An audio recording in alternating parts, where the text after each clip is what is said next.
অনেক অনেক দিন আগের কথা। এক গ্রামে ছিল টুকটুক নামের এক ছোট্ট কুকুর। টুকটুক ছিল ভীষণ দুষ্টু আর খুব চালাক।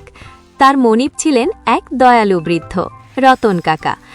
রতন কাকা টুকটুককে নিজের সন্তানের মতোই ভালোবাসতেন। একদিন রতন কাকা খুব অসুস্থ হয়ে পড়লেন। গ্রামের ডাক্তার এসে বললেন, শহরের বড় হাসপাতালে না নিয়ে গেলে বিপদ হতে পারে। কিন্তু রতন কাকার কাছে শহরে যাওয়ার মতো টাকা ছিল না। টুকটুক মনিবের এই অবস্থা দেখে খুব মন খারাপ করল। হঠাৎ ওর মাথায় একটা বুদ্ধি এলো। রাতে সবাই যখন ঘুমিয়ে পড়ল, টুকটুক চুপি চুপি বাড়ি থেকে বেরিয়ে পড়ল।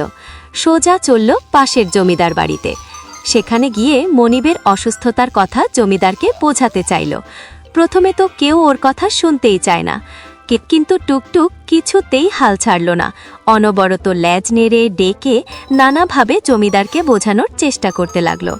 শেষে জমিদার দয়ালু হয়ে টুকটুকের মনিবকে সাহায্য করলেন।